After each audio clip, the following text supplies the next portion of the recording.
Hey, what's up, people? It is your guy here, DJ Cliff. Welcome again to this wonderful YouTube channel. If you're new, please consider subscribing down below, and please don't forget to like and comment. Anyways, today we're going to discuss about the Cross DJ Pro together and compare it with a virtual DJ, and we see what is the best software or any mixing software which is best for the beginners and even the professionals. Let's go straight to the point of today. When you open your Cross DJ application, sometimes you might get this side is maybe blue and this side is orange, right? And maybe you want to change these settings. You just come to this option right here, just click that, and then go to this advanced setting right here. Then go to the player color. So many Cross DJ application usually comes with orange and blue. So player B, let me put it at blue. Okay, so this is how it looks like. It's very beautiful when it's this way because orange and blue kinda really match. Then let's continue watching and see how we can also change this. So sometimes you might have problems when it comes to the A audio engine.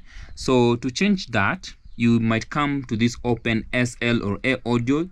Try to change either of these settings and see if it's going to work with you. Then the media cover retrieval, it's only it is ticked by default. The protection seek and load, always this one helps you when maybe the song is coming to an end and it does not want you to confuse in loading another track. Let me just do an illustration. So I'm going to add another song, like maybe this one. So since this song might have copyright issues, I'm just gonna mute that.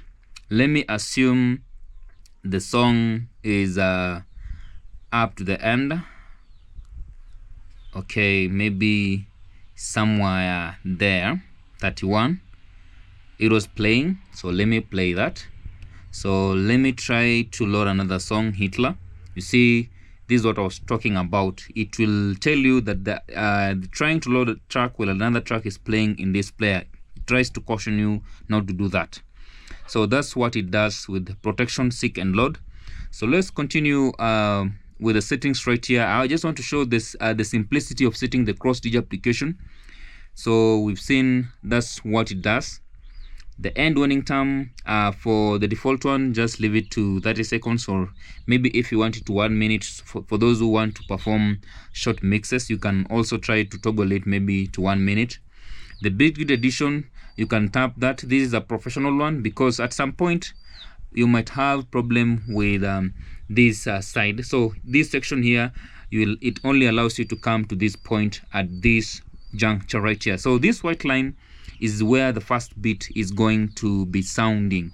So at some point you might find that maybe your track was starting from somewhere there when you go to this Beatgrid editing section, and when you tap this cue, you see it just jumps. It does not go to the first beat. So to use the Beatgrid edition, because I want to edit from the one which is on the blue side, just come from this button which is blue, tap that, make sure it is well aligned that way, then come tap this first button right there, and remember to tap the Q button to make it align. Then tap again this button to remove it, so your track is well aligned. This is what the Beatgrid edition does. So let's go back and see other settings before we continue. There was something we were in the Beatgrid edition. The waveform zoom, leave it just the way it is. Maybe if you're professional, you might want to use the waveform zoom, but leave it the way it is. Leave the waveform progressive bend the way it is. The master limiter, just make sure that at least your volume is well equal, because there's some tracks maybe they might have a very loud volume and the others have low volumes. The auto gain, you see right here, the boost volume of tracks to optimize dynamics, also works the same with the master limiter, as you see right here. The sampler quantize, just leave it to off. The pitch slider range, for me, I usually leave to default one, the 16% you see right here. And then the keep gain A and B, no, I just leave it that way. because I don't want it to be that way. For those who perform scratches, you can come at this section here in the crossfader mode and put it to cut. But for those who want at least smooth transition, you can come to this section you see here on the auto fade. Right here, this is the auto fade. That's where maybe if you want to perform those scratches. Sorry, let me do some changes on my camera. There's some problems right here. Okay, let's continue. We see here we have crossfader tap and jump. Just leave it to center. Don't change it to opposite. It might have some problems with maybe if you're doing, like you've also been told here, only used in cut mode. So you can set it, maybe you can set it when you're using the cut mode section. The record quality, Beatgrid, the bit rate are normal or even high. Like you've been told there, it uses high storage. The fade time about 3 seconds. You can also try to toggle this, but for me, let me just prefer it to be that way. Then the auto synchronization all tracks in the auto mix. This what it's going to help you when you're doing your auto mix. So for us, we're not going to do the auto mix. We are going only to be doing what? Cross DJ mixing. So for example, I'm using a song here, extended,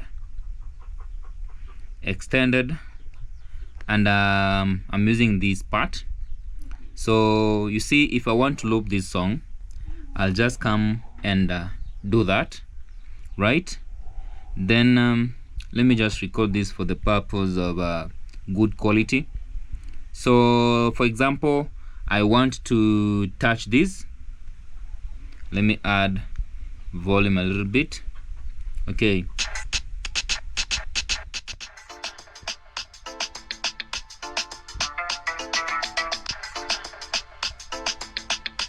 So for those who really like to do back scratch effect, at this point we have the back scratch effect at this point.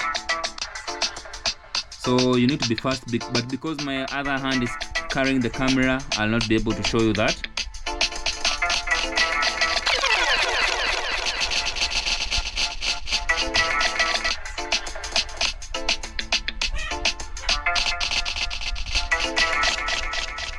So I'm sorry for that, but for those who want to perform scratch, you might put at this point right here and then come at this section to have the better back scratch effect in the cross DJ application. Then let's continue watching.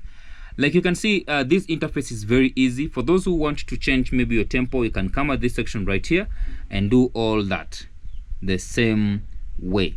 So let's compare it with the virtual DJ and see which is best for you know, the beginners. In the cross DJ, we see we have this sleep. The sleep mode, what it does, it gives you some, you know, some maneuvers in your mixes. So for example, I'm playing this. So to use the sleep mode, just listen.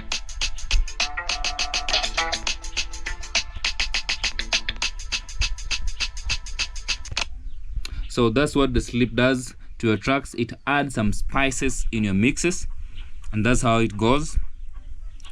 Then the drops are just right here.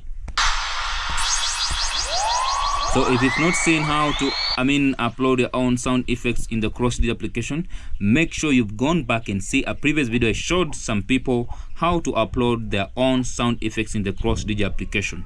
Like you can see, that's what it does.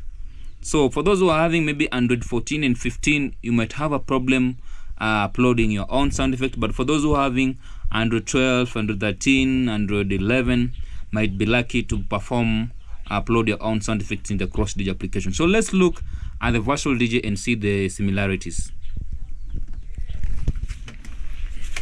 So let me just open it up and see the difference in the virtual DJ and this.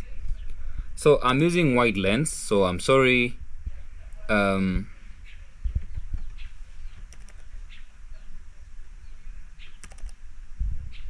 So guys, I'm using wide lens. I'll beg pardon for that. So in the virtual DJ, you can see right here, I'm opening it up. So let's try to see the differences with the virtual DJ and and the cross DJ application. So you can see at this point right here, we have this number 1, number 2, number 3.